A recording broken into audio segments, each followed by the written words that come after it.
हिंदी में यूपीएससी की तैयारी से संबंधित प्रोग्राम्स को देखने के लिए सब्सक्राइब करें स्टडी IQ-IAS हिंदी। हेलो दोस्तों, स्वागत है आप सबका स्टडी IQ-IAS हिंदी पे। मैं ललिता दहिया। दोस्तों, आज की हमारी परिचर्चा होने वाली है ऐसे पढ़ोगे तभी IAS बनोगे। यहां पे मैं शुरू करने से पहले आपको ये बता देती हूं कि आपकी कमियां क्या होती हैं। बेसिकली ज्यादातर स्टूडेंट्स की कमियां क्या होती हैं और उन कमियों में कैसे हमें सुधार करना पड़ेगा, है ना। तभी हम अपनी मंजिल को प्राप्त कर पाएंगे। तभी हम हमारी मंजिल यानी आप लोगों की मंजिल, आप लोगों का उद्देश्य क्या है, IAS बनना, IPS बनना या IRS बनना, है ना, तो आप अपने उद्देश्य तक पहुंच पाएंगे। सबसे पहली बात मैं आप लोगों को यहां पे बता देती हूं कमियों की। देखो, आप IAS करने की तैयारी शुरू कर देते हैं, लेकिन आपको पूरे के पूरे सिलेबस का नहीं पता होता। ठीक है, ध्यान रखिएगा, पूरे के पूरे सिलेबस का आपको कोई ज्ञान नहीं होता। तो ऐसे में ये जो तैयारी है ये अधूरी है। भाई एक बात बताओ, आपको कहीं मंजिल पे पहुंचना है और आपको रास्ता ही नहीं पता, तो ऐसे में आप क्या तैयारी करोगे। तो ये कमी होती है ज्यादातर स्टूडेंट की। जितने बच्चे मुझे सुन रहे हैं अभी, है ना, आप लोगों ने हो सकता है 6 महीने पहले तैयारी शुरू की हो, 1 साल पहले, 1.5 साल पहले, कई बच्चों ने 2 महीने पहले। तो क्या आप लोगों ने तैयारी करनी तो शुरू कर दी, आपने किताबें विताबें भी सारी खरीद ली। क्या आपने सिलेबस को पढ़ा, क्या आपने सिलेबस को समझा, क्या आपने सिलेबस को कंठस्थ किया। यदि नहीं किया तो क्वेश्चन मार्क लगा लो अपनी स्ट्रेटेजी के ऊपर। यह सबसे बड़ा क्वेश्चन मार्क है, ध्यान रखिएगा। तो सबसे पहला काम आपको क्या करना है, सबसे पहले आपको सिलेबस को बहुत ही अच्छे से समझना है, याद करना है भाई, कंठस्थ करना है। अपनी दीवार पे चिपका लो सिलेबस कि सुबह उठते ही और रात में सोने से पहले आपको दिखे सिलेबस। आप यदि सेकंड पेपर पहले पढ़ रहे हैं, फर्स्ट पेपर पढ़ रहे हैं, तो आपको पता होना चाहिए कि क्या पढ़ना है, क्या छोड़ना है। बात समझ में आ गई। दूसरा मुद्दा होता है NCERTs, या मैं ये कह सकती हूं NCERT की मैं क्लियरली बात भी ना भी करूं तो बेसिक पे अपनी पकड़ ना बनाना, है ना, बेसिक पे अपनी पकड़ ना बनाना। और बेसिक पे पकड़ बनाने के लिए सबसे बेहतरीन जरिया है NCERT। मैं ये नहीं कहती कि NCERT नहीं पढ़ोगे तो IAS नहीं बनोगे, लेकिन अगर आप अपनी तैयारी के शुरुआत में, मान लीजिए आपने आज तैयारी करने की ठानी है कि मुझे अगले 1.5-2 साल डेडिकेटेड होकर यूपीएससी की प्रिपरेशन करनी है, तो पहले 4 महीने आप बेसिक पे अपनी पकड़ बनाइए, है ना। अगर आप शुरू में ही डिफिकल्ट बुक उठा लेंगे, एक तो वो आपको समझ में नहीं आएगी। यदि थोड़ी बहुत समझ में आई तो आधी अधूरी समझ में आएगी और उस समझ का कोई मतलब नहीं है। तो आप बेसिक पे अपनी पकड़ बनाइए, तभी जाके आप एडवांस लेवल पे भी अच्छे से पहुंच पाएंगे, कंसेप्ट आपको अच्छे से समझ में आ पाएंगे। तो दूसरा काम करना है आपको, बेसिक पे पकड़ बनानी है। और इसके लिए आपको क्या करना पड़ेगा, जितनी बेसिक NCERTs हैं, जैसे मैं पॉलिटी की बात करूं, हिस्ट्री की बात करूं, ज्योग्राफी, एनवायरमेंट, ठीक है, इसके साथ ही साइंस, तो ये सारी NCERTs आपको पढ़नी है। इससे क्या, और NCERTs पढ़ने का भी एक तरीका होता है कि जब आप NCERTs पढ़ रहे हो ना, तो एक एक मुद्दे पे अपनी समझ बनानी है ना। आप चैप्टर पढ़ के किसी को आप समझा सकते हैं, है ना, इस तरीके से पढ़ना है। केवल इस उद्देश्य से नहीं पढ़ना कि मैंने NCERT खत्म कर ली। मान लीजिए यदि आपने कोई चैप्टर पढ़ा, तो चैप्टर पढ़ने के बाद यदि आपसे पूछा जाए कि भाई क्या है इस चैप्टर में, है ना, फॉर एग्जाम्पल आपने डेमोक्रेसी के बारे में पढ़ा, तो डेमोक्रेसी को आप विस्तार से एक्सप्लेन कर सकते हैं क्या, है ना। इतनी क्षमता आप में, मतलब इतनी समझ के साथ, इतनी सूझबूझ के साथ आपको पढ़ना है। और उसके लिए आप किसी भी आप स्टडी IQ-IAS हिंदी के NCERT कोर्स से जुड़ सकते हैं। उसमें सारी NCERTs बहुत बेहतरीन तरीके से पढ़ाई गई हैं। तो 2 चीजें, 2 कमियां, और 2 कमियों में सुधार करना है। तीसरी कमी क्या होती है दोस्तों आपकी, तीसरी यदि मैं कमी की बात करूं तो तीसरी कमी होती है एक तरीके से डेडिकेटेड समय प्रबंधन का अभाव। हम ये बोल सकते हैं समय प्रबंधन का अभाव। सबसे, अगर समय प्रबंधन के अभाव से भी पहली कमी मैं बताऊंगी, मैं तीसरी यहां पे लिख देती हूं, चौथी यहां पे। आप खुद हंस रहे होंगे कि ये कैसे पता। मुझे ये इसलिए पता क्योंकि हम भी स्टूडेंट ही थे, है ना, सास भी कभी बहू थी भाई, सीधी सी बात है। तीसरी कमी ये है कि हम 3 घंटे पढ़ लिए, 4 घंटे पढ़ लिए, 5 घंटे पढ़ लिए, यानी हमारा पढ़ने का समय ही कम है। तो ऐसे में आप 4 घंटे पढ़ के ये सोच रहे हो, पूरा दिन में 4 घंटे पढ़ लिया आपने, 5 घंटे पढ़ लिया, आप ये सोच रहे हो कि मैं दिन में 4 घंटे पढ़ के देश के सर्वश्रेष्ठ एग्जाम या देश के सबसे टफेस्ट एग्जाम को क्लियर कर लूंगा। भाई आपको पूरा जिला संभालना है कल को, है ना, तो आपको इस योग्य बनना पड़ेगा और उस योग्य बनने के लिए तपना पड़ेगा। तो सबसे पहले आप अपने पढ़ने का जो ड्यूरेशन है उसको बढ़ाइए, यानी ये कम से कम कितना होना चाहिए, कम से कम 7, मतलब 6 to 7 आवर्स, कम से कम इतना होना चाहिए। ज्यादा से ज्यादा फिर जब एग्जाम पास में आता है, पीटी मेंस इंटरव्यू जब पास में आता है, तो ये 13-14 घंटे भी बढ़ सकता है, मतलब 13-14 तक भी हो सकता है, लेकिन इतना तो आपको कम से कम पढ़ना ही है। आप इसे 9 to 10 रेगुलर बेसिस पे भी ले जा सकते हैं। भाई एक दिन में 24 घंटे होते हैं, उस 24 घंटे में से यदि 9 से 10 घंटे पढ़ लिए तो पहाड़ नहीं टूट जाएगा। 14 घंटे फिर भी हैं आपके पास बाकी काम करने के लिए, ठीक है। तो आपको अपना समय सीमा बढ़ानी है। दूसरा मुद्दा है, इस समय सीमा में भी समय का प्रबंधन बेहतर तरीके से करना है, समय प्रबंधन बेहतर तरीके से करना। और अगला मुद्दा जो सबसे ज्यादा महत्वपूर्ण है और जो सबसे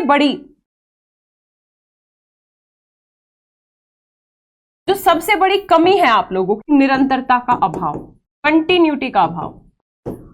2 दिन पढ़े, 3 दिन तफरी मारी, फिर थोड़ा होश आया कि हमें तो आईएएस बनना था, फिर 4 दिन किताब उठा ली, फिर 2 दिन भाई की शादी, मतलब पड़ोसी के दोस्त के पड़ोसी की शादी, है ना। उसके बाद फिर होश आया आईपीएस बनना है ना, जिला संभालना है। फिर ये क्या चल रहा है, ये ऐसे पढ़ के क्या कोई भी पास हुआ है आज तक? 1 से 1.5 साल की तैयारी चाहिए ही चाहिए, और वो तैयारी निरंतर होनी चाहिए, कंटिन्यू होनी चाहिए। यदि निरंतर तैयारी नहीं करोगे तो फिर पॉसिबिलिटी कम होती जाती है आपके सफल होने की। तो इसलिए कंटिन्यू 6 से 7 घंटा पढ़ना है। आप 7 घंटे पढ़ रहे हो डेली, लेकिन 7 घंटा डेली मतलब डेली। भाई कुछ अतिवादी, कुछ इमरजेंसी आ जाए वो तो फिर एक अलग बात है कि भाई स्वास्थ्य की दिक्कत आ गई, कोई और इमरजेंसी आ गई, वो तो अलग बात है। लेकिन ये निरंतर, ये सबसे बड़ा रामबाण है, निरंतर अध्ययन, ठीक है, ध्यान रखिएगा। तो ये इस कमी को सुधारना है हमें, और एक लक्ष्य बनाना है कि हम विचलित नहीं होंगे, हमें कंटिन्यू मेहनत करनी है, बात खत्म। यदि मान लो किसी दिन ज्यादा पढ़ने का मन नहीं है, तो ना पढ़ने से अच्छा है कि आप 7 घंटे की जगह 4 घंटे पढ़ लो, लेकिन 4 घंटे तो पढ़ा आपने। और साथ ही आपको डेली अपने लक्ष्य तय करने हैं, हमें अपना टारगेट बनाना है ना, कि कल हम पॉलिटी के फंडामेंटल राइट्स निपटाने हैं, फंडामेंटल राइट्स निपटाने हैं, इसके एमसीक्यू लगाने हैं, 1-2 क्वेश्चन लिख लेना है। तो ये टारगेट डेली पूरे करने का प्रयास करना, ऐसे पढ़ोगे तो ही आईएएस बनो। अगला मुद्दा जो सबसे ज्यादा इंपॉर्टेंट है, ध्यान रखिएगा, इस टारगेट बनाने के लिए जरूरी होता है कि हम पॉजिटिव रहें, है ना। और ये दोनों चीजें आपस में जुड़ी हुई है। यदि आप डेली अपना टारगेट पूरा करते हैं ना, तो आप पॉजिटिव भी रहते हैं, आप लक्ष्य के प्रति सकारात्मक नजरिए से देखते भी हैं। लेकिन यदि आपने बीच में तफरी मारी तो नेगेटिविटी शुरू हो जाएगी, तनाव शुरू हो जाएगा, टेंशन शुरू हो जाएगी। तो इसलिए सारे के सारे मुद्दे आपस में जुड़े हुए हैं। आप 20 दिन लगातार कंटिन्यू डेडिकेशन के साथ पढ़ाई करके देखो ना, कहां से तनाव, कहां से डिप्रेशन आ जाएगा भाई, कहीं से नहीं आएगा। लेकिन हाँ, यदि इस 10 दिन के बीच में आपने 6 दिन तफरी मार दी, पढ़ाई नहीं की, और बाकी के दिन भी वेस्ट हो गए, तो फिर तनाव तो आएगा ही। तो इस दिशा में हमें तैयारी करनी होती है। साथ ही दोस्तों, न्यूज़पेपर पढ़ने की हैबिट डालनी है, पेपर को समझना है, पेपर को जानना है। ध्यान रखिएगा, यदि खुद से नहीं पढ़ सकते तो स्टडी IQ IAS के हिंदी के जो चैनल है, इस पे हिंदू और इंडियन एक्सप्रेस मनीष सर करा रहे हैं, हिंदू अतुल सर करा रहे हैं, बहुत ही शानदार पढ़ा रहे हैं दोनों सर। तो ऐसे में आप वहां से भी न्यूज़पेपर बेहतर तरीके से पढ़ सकते हैं, कवर कर सकते हैं। इसके साथ ही दोस्तों आंसर राइटिंग प्लस MCQ की प्रैक्टिस, ये भी आपकी प्रिपरेशन के महत्वपूर्ण अंग होने चाहिए। आपने कोई टॉपिक पढ़ा, जैसे आपने DPSP निपटाए, तो DPSP के PYQ उसी समय सॉल्व करो। आपको आइडिया लगेगा कि आपको क्या समझ में आया, कहां कमी रह गई। DPSP से रिलेटेड कम से कम एक आंसर उसी समय लिख दो, इससे आपकी आंसर राइटिंग भी बेहतर तरीके से चलेगी। ये है पूरा का पूरा बेहतरीन तरीके से पढ़ने का तरीका। कमियां बता दी, उन कमियों में क्या सुधार करना है वो बता दिया। यहाँ पे मैं ये बता दूं कि कई बार खुद से हम नहीं पढ़ पाते हैं, तो ऐसे में आपको यदि एक बेहतर मार्गदर्शन की जरूरत चाहते हैं कि हमें एक बेहतरीन मार्गदर्शन मिले, बेहतरीन एक ऐसा प्लेटफॉर्म मिल जाए जहां हमारा अनुशासन भी बढ़े, आंसर राइटिंग भी हो जाए, पूरा सिलेबस भी कंप्लीट हो जाए, बेसिक से एडवांस लेवल की समझ भी हमारी बेहतर विकसित हो जाए, तो आप स्टडी IQ IAS हिंदी के P2I बैच से जुड़ सकते हैं। 2025, 26, 27 में जो भी अटेम्प्ट देने वाले हैं फटाफट बैच से जुड़ जाइए। 15 तारीख से क्लासेस शुरू होने वाली है, ध्यान रखना 15 अप्रैल से जो है क्लासेस शुरू होने वाली है, तो आप इन क्लासेस से जुड़ जाइए। 13 से 14 महीने में पूरा सिलेबस कंप्लीट हो जाएगा।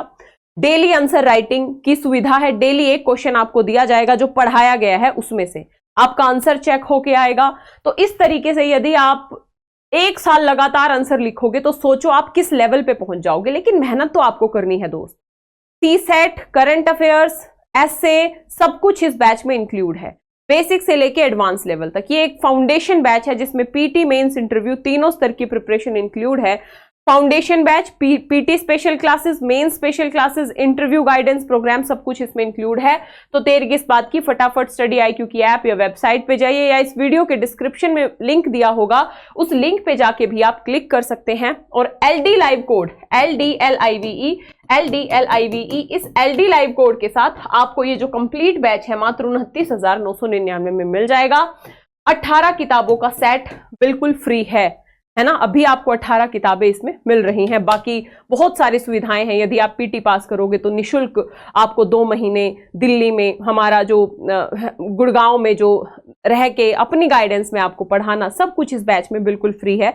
तो फटाफट जाइए, LD लाइव कोड का प्रयोग कीजिए, एडमिशन ले लीजिए और अपनी तैयारी को ज्यादा सशक्त बनाइए, है ना, अनुशासन से पढ़िए।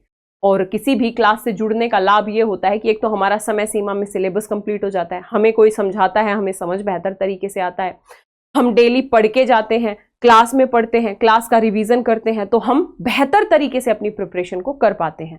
तो ये बैच आप लोगों के लिए रामबाण सिद्ध होता है। साथ ही मेरी क्लासेस से जुड़ने के लिए टेलीग्राम चैनल है ललिता दहिया अकेडमी, इस पे मुझे फॉलो कीजिए। इंस्टाग्राम, फेसबुक पेज सेम नाम से मेरे सारे सोशल मीडिया हैंडल्स हैं, यहाँ पे आप मुझसे जुड़ सकते हैं। तो आशा करती हूँ क्लास अच्छी लगी होगी। इसी तरीके की वीडियोस देखने के लिए जुड़े स्टडी IQ IAS हिंदी से। मिलेंगे अगली किसी परिचर्चा में, तब तक के लिए जय हिंद, जय। Thank you so much. Hindi में UPSC की तैयारी से संबंधित प्रोग्राम्स को देखने के लिए सब्सक्राइब करें स्टडी IQ IAS हिंदी।